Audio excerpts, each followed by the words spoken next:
Et salut pour ce fucking panda du mois de novembre. Alors comme ça devient une espèce de petit rituel, mais au mois de novembre je vous demande de me poser des questions sur Facebook et Twitter, chose que vous avez faite et vous pouvez voir à l'arrière.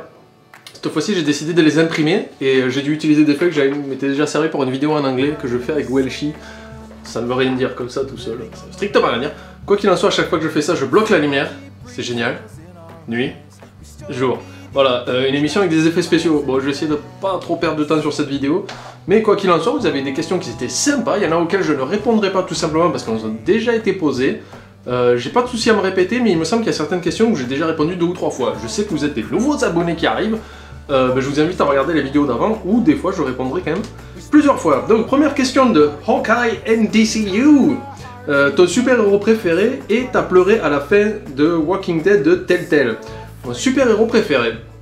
Et pourtant c'est un dont je lis pas énormément ses aventures, mais ça serait Deadpool. Je sais pas si on peut le considérer comme un super-héros.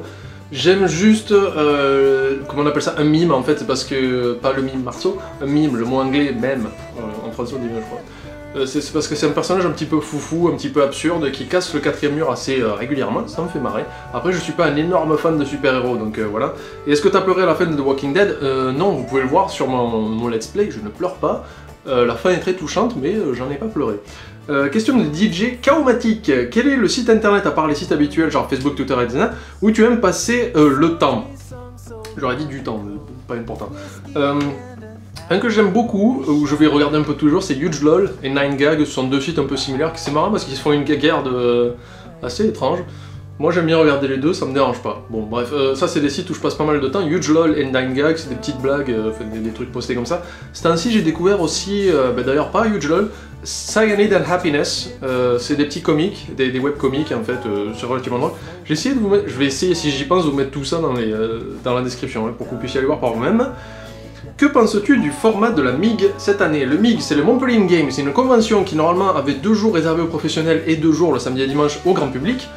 Et le MIG, je trouve pas ça terrible, et surtout que cette année, d'ailleurs on va faire une parenthèse convention, voilà c'est parti. Donc les conventions auxquelles je vais apparaître cette année, donc notez maintenant, il y aura le TGS, le Toulouse Game Show, qui aura lieu le 31 novembre, ou le 30 novembre, je crois que le mois finit en 30, le 30 novembre et le 1er décembre, c'est un samedi et un dimanche. Cette fois-ci, comme j'ai été prévoyant, j'ai posé des vacances, je serai là les 2 jours dans l'intégralité. Je pars le dimanche soir, quelque chose comme ça. Je ne suis pas invité. Donc si vous voulez me trouver, ça sera un petit peu compliqué. À mon avis, je traînerai très souvent aux alentours de Benzaï, où je me baladerai dans la convention, et je pense pas que ce soit si immense que vous puissiez pas me trouver. Je deviens belge. Donc je serai au TGS, ça c'est sûr. Deuxième convention où je serai, là par contre c'est pas vraiment un truc où j'avais prévu de faire des rencontres.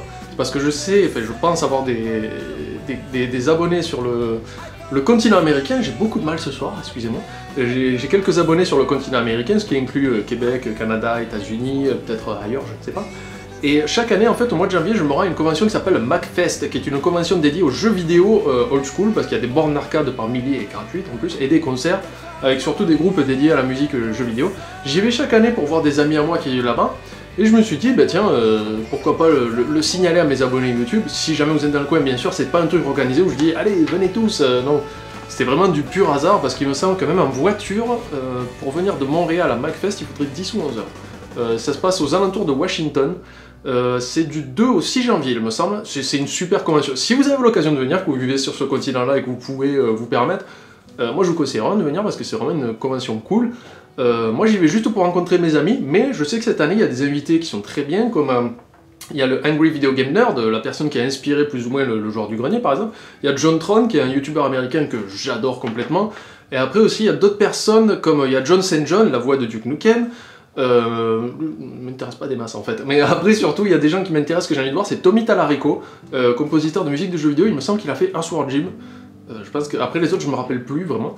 Et aussi il y aura Darren Korb, j'espère vraiment qu'il fera pas qu'une session question-réponse et qu'il y aura un mini concert. Darren Korb, c'est la personne qui est responsable de la musique du jeu, un de mes jeux préférés de tous les temps, Bastion en fait, c'est lui qui a fait ça. Si vous connaissez pas, allez voir, essayez de trouver une playlist de la musique de Bastion, l'OST, c'est magnifique. Et Darren Korb sera là à Washington. Et donc, voilà, c'est les deux seules conventions où j'apparaîtrai, en fait, c'est une à Toulouse et l'autre à Washington. J'essaye de faire international, en sachant que Washington, c'est plus pour mes vacances personnelles. Le TGS, je serai là pendant les jours. Le MIG, je reviens à la question, super parenthèse. Le MIG, en fait, plein de gens qui me disent « Ah, mais le MIG, ça a lieu du 22 au 23 novembre, donc est-ce que tu viendras ?» Le 22 et le 23 novembre, c'est un jeudi et un vendredi, c'est en semaine, c'est nul. C'est que pour les professionnels. Moi, il y a quelqu'un qui m'a proposé de venir, ça ne m'intéresse pas de rencontrer des professionnels. Moi je préférais venir quand c'est ouvert à tout le monde, comme ça je peux rencontrer un peu des gens et voir un peu tout le truc, comme ils avaient fait l'an dernier en fait et l'année d'avant. Cette année ils ont décidé de séparer les deux. Donc quand vous savez que le jeudi et le vendredi c'est le professionnel, le week-end qui suit, il n'y aura pas de MIG ouvert au public. Et moi ça m'intéresse pas d'aller à la journée professionnelle parce que bon ils vont parler de leur métier et tout ça. Moi c'est pas un truc qui m'intéresse forcément, moi j'aime parler de jeux indépendants qui ont besoin d'un petit coup de phare, un petit coup de pouce. Et là, en fait, je crois qu'il n'y a absolument aucune date pour la version tout public du MIG cette année. À moins que, si vous en avez une, faites-le moi savoir vite. Moi, j'ai demandé à la personne qui tient le compte Twitter de Montpellier Game, il n'a pas su me donner de réponse. Et j'ai demandé à une autre personne qui m'a dit, bah, pour l'instant, il n'y a que la version professionnelle le jeudi et le vendredi. Donc l'organisation du MIG, là, ça me paraît un peu étrange. Je trouve ça dommage de séparer les deux, parce que c'est le seul moyen d'un peu fédérer les gens. S'ils séparent ça, et j'ai entendu des gens parler de 2014 pour la version tout public, je trouve que le but est raté, parce que déjà ils vont séparer le professionnel et le public, c'est dommage, parce que peut-être qu'il y a des jeunes qui ont envie de savoir plus sur le métier du jeu vidéo, qui ne seront pas forcément au courant de la version professionnelle, et de l'autre côté, je sais pas comment ils font pour rentrer de l'argent vu que l'entrée est gratuite.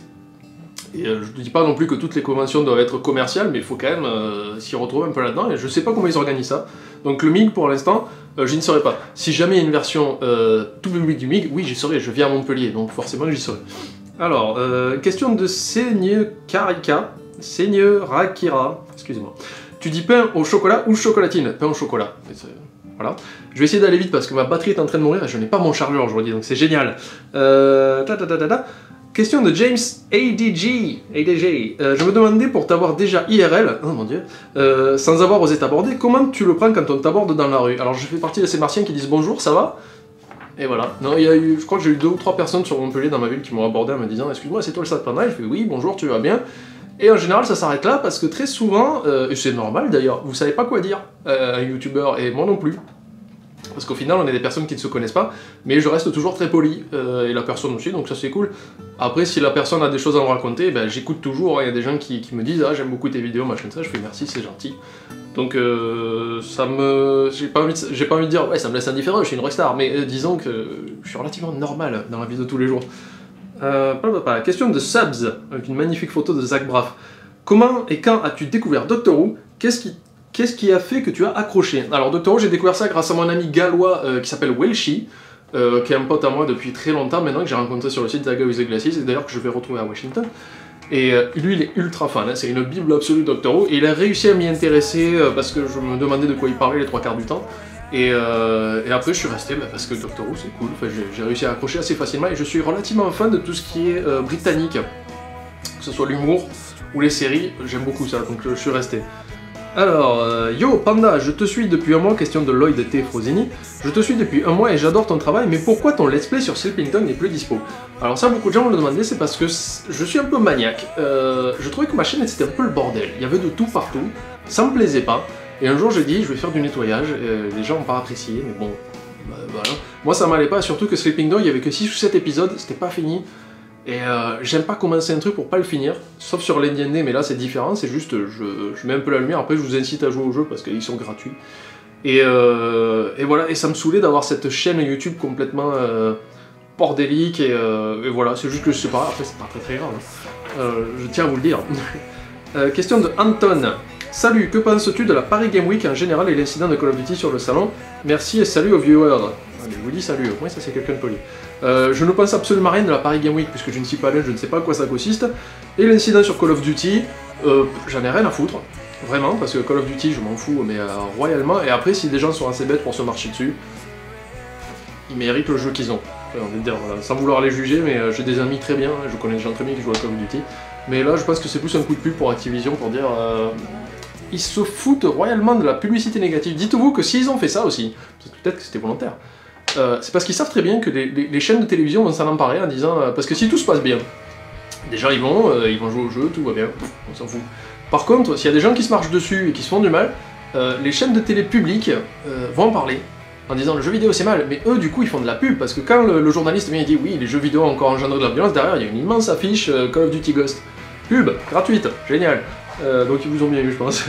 Alors question de Thibaut Malfoy, alors il a fait exprès d'écrire mal son nom pour que ça fasse Malfoy, pour que je dise correctement son nom, mais je continuerai à dire Malfoy quoi qu'il arrive. Comptes-tu refaire un coup marketing en rasant ta moustache et ton bouc? Alors c'est déjà fait, vous l'avez pas vu, mais là je me suis rasé les jambes. Voilà. Question de Baptiste Makowski. Est-ce que tu penses être nominé au César pour ta performance dans JPF 9? Bah, si Marion Cotillard l'a été pour sa performance à la fin de Batman... Voilà. Question de Clément Mathieu. Est-ce que tu as laissé tomber Pandaou? Non. Sinon, sur quoi va-t-il porter? Je sais pas encore. Et comme je le dis souvent, Pandaou c'est un petit projet de côté où je prends mon temps pour le faire, ou alors je le fais vraiment quand j'ai l'inspiration et l'envie de le faire. Un peu comme pour toutes mes vidéos en fait. Donc à moins qu'un jour je fasse un communiqué disant j'arrête ce truc, je le fais plus jamais, dites-vous que toutes mes émissions continuent en général, que ce soit Je parle France, ou tutoriel ou l'NDND. Question de Lucas Bessière. Yosh Panda, question, y a-t-il un moment dans ta carrière de youtubeur où tu t'es dit que tu allais arrêter là? Alors déjà ça fait à peine plus d'un an, mais j'appelle pas ça une carrière, j'appellerais ça plutôt un balbutiement. Où tu t'es dit que tu allais arrêter là, est-ce que ce sont tes abonnés qui te donnent envie de continuer encore et toujours? Sinon, continue comme ça, tu fais du très bon boulot. Merci à toi Lucas. Arrêter, oui. Mais pas dans le sens, je vais tout arrêter, mais plutôt, j'ai autre chose à faire. Ça m'arrive souvent d'ailleurs, où je me dis, bah tiens, là, plutôt que de faire une vidéo, ben, j'irai, je sais pas, voir mes potes ou faire du sport. Comme je le dis souvent, YouTube c'est un hobby. Dans ma vie, il y a des choses que je classifie bien avant YouTube, comme moi déjà, ma famille, mes amis, mon travail. YouTube c'est un truc que je fais à part. Le truc que je sais maintenant aussi, et là on va revenir, c'est que apparemment, du peu que je connais YouTube, maintenant que je commence un peu à appréhender la bête, c'est que souvent quand une personne se retrouve avec un certain succès, ou qu'elle commence à dépasser un certain nombre d'abonnés, elle est presque soumise à une espèce de règle non dite.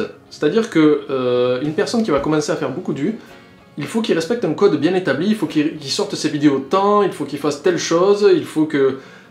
presque qu'il fasse tout, c'est comme ça m'a rappelé une fois, parce que là justement tu me demandais, est-ce que c'est les abonnés qui t'ont donné envie? Non, justement, des fois les abonnés me donnent envie d'arrêter vraiment. Le problème c'est que c'est un souci de communication, et des fois je me dis, mais ça en vaut pas la peine. C'était comme sur une vidéo, alors je crois que c'était sur Evoland, où les gens me disaient, est-ce que tu peux faire un let's play de ce jeu? Et j'ai dit non, tout simplement parce que c'est juste un lundi ND, c'était pour parler d'un jeu que j'aime. Et là j'ai eu plein de gens qui m'envoient des messages pour me dire, je cherche mon téléphone, excusez-moi. Hop, transition latérale. J'ai plein de gens qui me disent, est-ce que tu peux faire un let's play, est-ce que tu peux faire un let's play? Et moi j'ai dit non, tout simplement parce que je n'en ai ni le temps ni l'envie, et qu'il y a plein d'autres gens qui le font. Et j'ai répondu très gentiment, non, je n'aurai pas le temps de le faire. Et là je me suis pris une volée de pouces rouges sur ce commentaire. En gros c'était, on est abonné à ta chaîne, tu fais ce qu'on veut. Et c'est là que je suis conscient que ce n'est qu'une minorité. Et c'est pour ça que je relativise et je me dis, non, tous mes abonnés ne sont pas comme ça. Mais je trouve ça un peu bizarre en fait d'exiger des choses et d'ordonner des choses à un youtubeur. C'est pour ça que maintenant je fais un peu ce que j'ai envie, j'évite d'écouter trop les abonnés parce que des fois... Et encore une fois, c'est ce qui me permet en fait de continuer et de ne pas me laisser décourager par certains commentaires, c'est parce que je sais que ce sont des minorités. C'est un tout petit groupe de personnes, mais souvent les minorités sont les plus, sur internet, vocales. C'est-à-dire que c'est celles qui vont gueuler le plus fort, et on a l'impression que wow, c'est super important, je me suis pris une volée, j'ai pris 20 pouces rouges parce que j'ai dit que je voulais pas faire ce let's play, et après on relativise et fait 20 pouces rouges sur 40 000 abonnés, presque, j'ai pas 40 000. Et c'est là que je me dis, bon, je ne ferai pas mon let's play, les personnes qui n'ont pas aimé, ben tant pis pour elles. Parce que, on va revenir à un autre truc, il y a quelqu'un qui me disait ouais, je t'ai envoyé plein de messages sur Facebook, tu me réponds jamais. Vous êtes nombreux.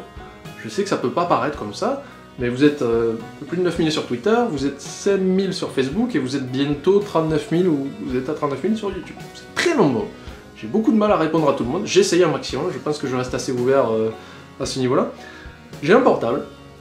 Bon, ici je fais pas de marque, voilà, j'ai un portable, de toute façon vous l'avez vu, vous allez me dire de suite quel modèle c'est et tout ça.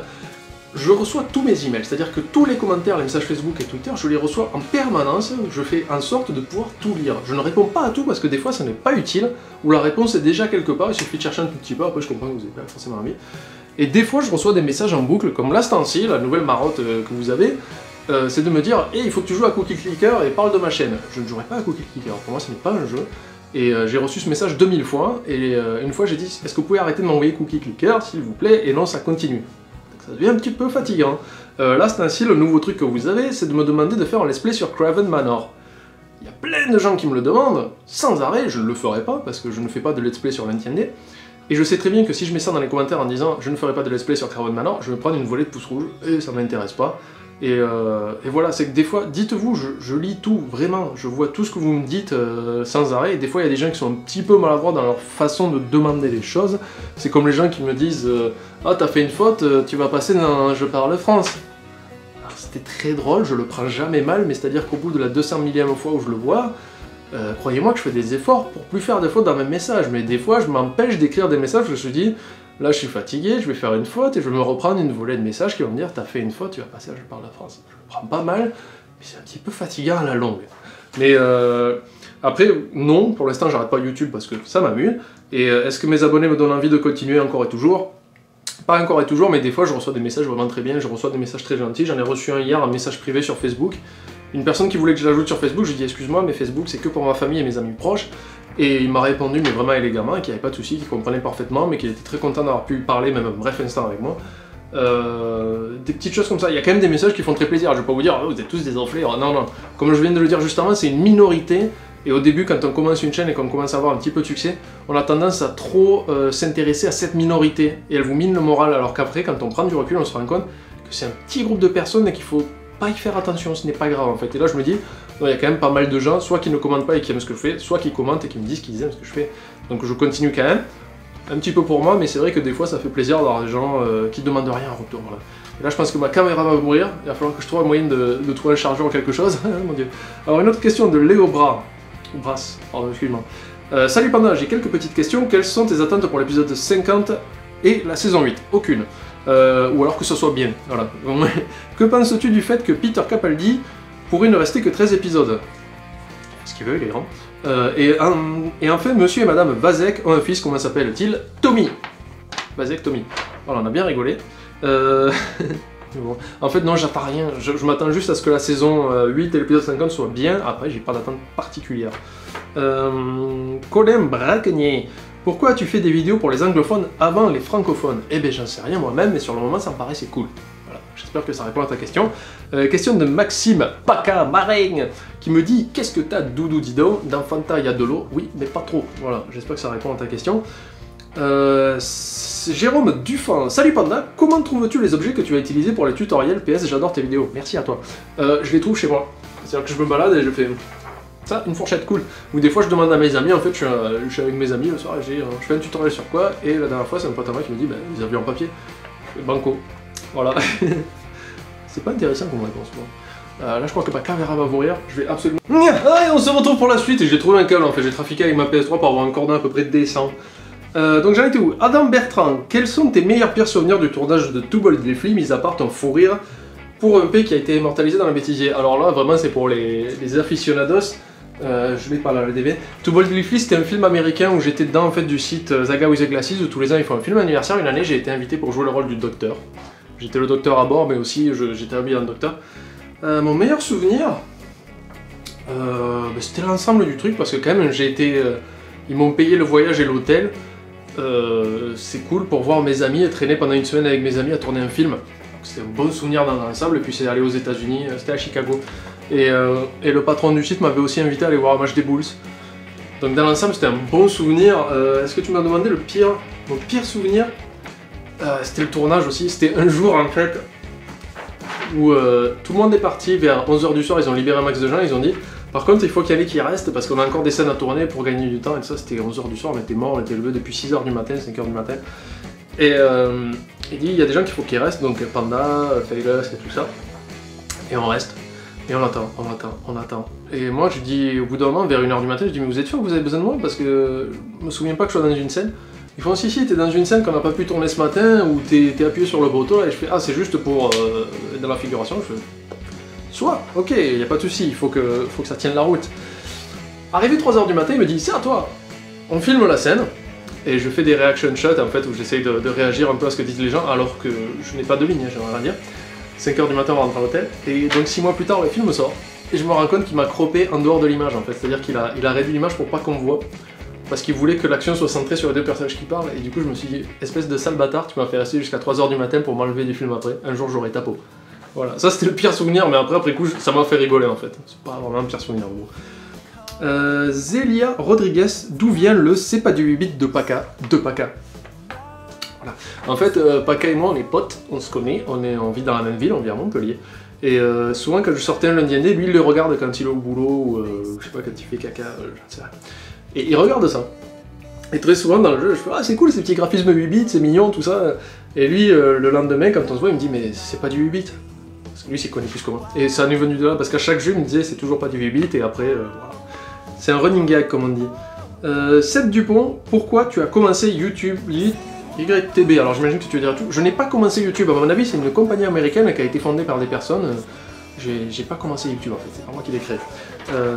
Voilà. Question de Sarah Couder. As-tu peur de devenir plus influent, comme les Antoine Daniel ou Mathieu Sommet, eux-mêmes ayant déjà témoigné de la peur qu'ils ont en ce qui concerne leur influence? Je peux pas parler sans savoir. J'aime pas trop m'avancer sur un sujet sans savoir parce qu'eux ils ont beaucoup d'abonnés. Alors de tête, il me semble que Antoine en a 800 000, Mathieu... J'ai envie de dire 600 000, ils doivent être côte à côte. C'est pas du tout la même portée, moi je suis pas aussi loin.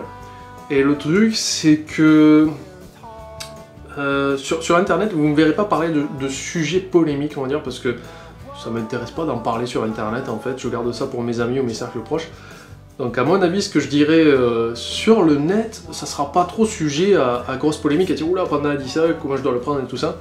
Je parle pas politique, je parle pas religion, ça m'intéresse pas du tout dans ma vie de tous les jours. Moi j'essaie d'être quelqu'un d'assez heureux dans ma vie de tous les jours, donc parler de sujets comme ça, non, je le garde vraiment pour certaines personnes que je connais bien et avec qui je sais il n'y aura pas d'embrouille là-dessus.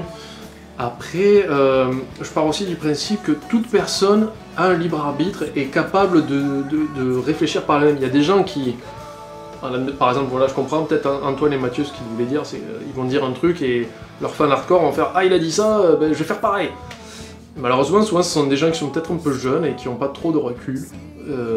Mais après, moi, je pars du principe que tout le monde, à un moment donné, arrive à faire une réflexion par soi-même. Donc, non, j'ai pas trop peur d'influencer les gens parce que c'est pas ce que j'essaye de faire dans mes vidéos. Ou alors, si jamais vous prenez vraiment un tutoriel auprès de la lettre, je me fais du souci pour vous. Pour l'instant, j'en ai pas peur. Parce que j'en suis pas là. Le jour où j'aurai autant d'abonnés qu'eux, tu pourras me reposer la question, là je pourrais te dire. Sinorex, y aura-t-il de nouvelles émissions les mois à venir où tu resteras dans ton format actuel, c'est-à-dire les JPF de Dragon? Pour l'instant c'est ça. J'ai pas d'autre idée. J'avais peut-être une mini-idée de nouveaux trucs, mais je vais essayer de me focaliser sur ce que j'ai déjà. Florent De Quintana. Olé. Quelle serait ta réaction si tu croisais un fan dans la rue qui voudrait te parler 5 minutes juste pour te remercier du fond du cœur? Ah merde, c'est plus ou moins la même question que l'autre, ben, je lui dirais bonjour, ça va bien, je l'écouterai et je lui dirais ok c'est cool, et bonne journée. Toujours rester poli, c'est important. Iku Uzegawa, Iku peut-être. Pendant sincèrement c'est quoi ce B? Alors ça vous insistez beaucoup, c'est comme je parlais tout à l'heure avec mon téléphone quand je reçois des messages. Et ça c'est depuis la création de la chaîne, presque vous m'envoyez tout le temps le même message, ça veut dire quoi ce B? C'est quoi son vrai sens? Ça n'en a pas. Si vous avez vu, alors il me semble que c'est le tutoriel comment lire un livre, comment utiliser un livre, où je dis qu'en fait pour faire des mots il faut mettre des lettres ensemble, et à l'écran je mets des lettres au hasard, donc c'était B, A, Z, Y, et je dis ben si vous mettez ces lettres ensemble ça fait un mot, et paf, ça met ce B, c'était un truc que j'ai fait complètement au hasard au moment même où j'ai écrit le sketch, et voilà, ça n'a absolument aucun sens, aucune signification, enfin de ma part, hein. Après peut-être que c'est un vrai mot qui existe, moi quand je l'ai créé ça ne veut rien dire du tout, ne cherchez pas plus loin. Marion Bricot, Poli, pourquoi tu fais comme Antoine Daniel? C'est très simple, c'est parce que j'ai été cloné à partir de ses hémorroïdes, donc forcément je fais tout exactement comme lui. Voilà, sauf les lunettes, mais je n'y vois rien. Lisa Vendrome, salut Panda, quelle est ta réaction quand tu vois un de tes commentaires que tu as mal écrit? Celle-ci. Je m'en fous en fait. L'erreur est humaine et de toute façon j'ai jamais clamé être bon en français. On pourrait demander à mon prof de collège, il vous certifiera que j'étais une bille en français absolu, et c'est pour ça que je fais JPF, parce que je suis bien placé pour parler des fautes des autres. Voilà, sauf que moi je les corrige pas dans le JPF, et je montre pas leur nom non plus. Non mais ça me dérange pas. Il y a des fois, une fois, en fait j'ai posté un commentaire, et je le poste, et j'envoie, et je crois que c'est le commentaire que j'ai mis... Non, c'était peut-être pas dans le JPF 9, mais un autre JPF où j'ai posté, je fais, mon Dieu, mais comment j'ai fait quoi? Et je me dis, mais c'est fini, je poste plus mes commentaires à 6 h du matin avant de partir au boulot, parce que... les yeux comme ça, on n'y voit rien, et il y a juste une fois où j'ai fait, mais qu'est-ce qui m'est arrivé? Mais après, non, ça me choque pas. Chaotique Roxas me demande, allez, avoue-le, dire caca à chacune de tes vidéos, ça te fait chier? Mais non, pas du tout, moi dire caca, je reviens. Alors, question de Clara Haddad. Chris de Minute Papillon a fait de la pub pour ta chaîne dans sa dernière FAQ. Du coup, même question, quels sont pour toi les youtubeurs qui mériteraient plus d'abonnés et vues? Alors déjà, merci à Chris, parce que c'est venu un peu de nulle part. J'ai vu ça, moi j'aime bien ces vidéos à Chris, je les regarde depuis un petit moment. Et quand j'ai vu ça, je dis merci, parce que d'un coup, ma chaîne a fait un bond de 1000 abonnés. Parce qu'il me... Alors je sais pas si c'est lui qui m'a donné 1000 abonnés d'un coup, mais c'était le même jour où j'ai sorti Je parle France 9. Peut-être qu'il y a eu un lien de cause à effet. Donc vraiment merci beaucoup à lui. Et pour moi, les youtubeurs qui mériteraient plus d'abonnés et de vues, alors malheureusement je connais pas assez. Mais en fait je vais parler d'amis à moi, malheureusement. Je fais pas de j'ai pas assez de temps en fait pour découvrir. Des fois j'aimerais passer un peu plus de temps pour découvrir des talents cachés en fait qui soient vraiment pas affiliés avec des gens que je connais déjà. Là je vais vous parler par exemple de Chubby Kun, qui fait une émission qui s'appelle Le Caca du Net. Il fait autre chose aussi que j'aime beaucoup qui s'appelle Les Nanarchistes. Il a pas beaucoup d'abonnés, mais ce qu'il fait c'est bien foutu quoi, il le fait vraiment bien. Il en sort pas souvent des vidéos parce que c'est quelqu'un qui est très occupé, qui fait souvent des vidéos pour d'autres personnes. Mais ce qu'il fait c'est bien, la chaîne s'appelle Dumb and Sexy ou Sexy and Dumb, je me souviens jamais. C'est Chubby Kun. Lui c'est cool, il y a aussi Ganesh 2 qui est monstre de l'imitation. Il y a pas longtemps il a sorti une vidéo où il faisait 30 imitations en je sais pas combien de temps. Il faut pas regarder la vidéo du coup parce que sinon on perd un peu l'effet. Et il fait des voix et j'arrive à les reconnaître sans voir l'intitulé. Il est vraiment top. Il fait de l'humour aussi mais par contre c'est un humour très cynique, très acide. Donc si vous êtes facilement choqué par des blagues un peu crues, n'y allez pas quoi. Voilà, vous êtes prévenus, n'allez pas vous plaindre après que vous dites oh mon dieu mais il faut le bannir. Non, il fait un humour à lui. Un peu, il me rappelle un peu Elie et Dieudonné, mais au tout début quand ils étaient ensemble, qui faisaient un humour super trash quand même, qui était super dur. Nicolas Bedos, des gens comme ça. Très acide, moi ça me fait rire, parce que je sais que c'est du second degré, je le connais un peu, je lui parle un peu à David, et je sais qu'il est... C'est un gars adorable. Après, qui d'autre? Il y a Veil aussi qui me fait ma musique, il fait des musiques métal, lui il fait que des reprises de métal ou des compos originales. C'est très bien, il mérite pas mal de vues parce que il fait un boulot tout seul qui est assez effarant, quoi. Il est très très fort. Là j'essaie de penser à d'autres abonnés, j'en ai pas en tête, je suis désolé, mais déjà ces 3 personnes méritent beaucoup plus d'abonnés, avec un G, que ce qu'ils ont maintenant. Question de Grégory Laplace, quelle est la vraie origine du SBEI? Je ne l'ai pas vu dans les tutoriels ni dans le JPA for Origin, tu as vu ça sur une page. Pourquoi j'ai copié 2 fois la même question? Je suis stupide. Comme j'ai dit, SBEI ne veut strictement rien dire, c'est un mot que j'ai créé de toutes pièces. Question de Le Gobelin connu. Quel est ton tome préféré des annales du Discommande? Celui-là. Bon, je sais pas, je te montre au hasard. Je sais pas parce que je les lis tellement. Je crois que c'est peut-être la faucheuse, ou la mort part à la campagne. Ça me faisait... la mort est un personnage qui me fait beaucoup rire. Dans les annales du Discommande, donc vous pouvez voir ici, derrière la BO du Visiteur du Futur, un moment commercial, mon dieu, pendant étant vendu. La BO du Visiteur du Futur, Space Mafia, qui a été fait par Paulie et des amis à elle. Là, je les vois pas, mais il me semble que c'est la faucheuse, je sais plus où il est. Mais voilà, après j'ai d'autres choses. J'ai la carte du Discommande aussi. Je vais pas le déplier parce que c'est immense. Et j'ai une BD... Oh, j'en ai 2 même. Allez tiens, ça va être le moment, Panda montre ses goodies. L'art du Discommande avec Paul Kidby, il me semble. Ouais, c'est ça. Et après, le dernier héros, encore une fois illustré par Paul Kidby, qui est une histoire originale avec Cohen le barbare. Ça c'est un petit trésor que je garde, quoi. Voilà. Mais j'ai pas de tome particulier, j'aime beaucoup. En fait, ce qui me plaît beaucoup dans les annales du Discommande, c'est que c'est des trucs qu'on peut lire ensemble. C'est vraiment un univers cohérent en fait, et si on les lit, et il est là. Le faucheur. Voilà. Le faucheur, celui-là, ça reste un de mes préférés, quoi. Parce que la mort est un personnage très attachant. La mort est un homme, hein, il faut le savoir. C'est un personnage très attachant malgré son rôle funeste, hein, j'ai envie de dire. Donc là je crois que j'ai répondu à toutes les questions, j'avais pas beaucoup plus à vous dire, donc c'était pour vous rappeler, je crois que j'ai beaucoup trop parlé encore, j'en ai marre. À chaque fois que je fais un FAQ, je parle pendant des heures, je suis désolé si la vidéo est vachement longue. En tout cas, merci de l'avoir regardé, merci pour toutes vos questions. Après j'essaye de vous répondre quand je peux sur les réseaux sociaux ou par email, tout ce que vous retrouvez dans la description de la vidéo, il y a toujours mon email, Facebook et Twitter, donc même si vous n'avez pas de réseaux sociaux, vous pouvez m'envoyer des messages par email, il n'y a pas de souci. Merci d'avoir regardé cette nouvelle vidéo, désolé de vous avoir fait perdre une demi-heure de votre vie, et à bientôt.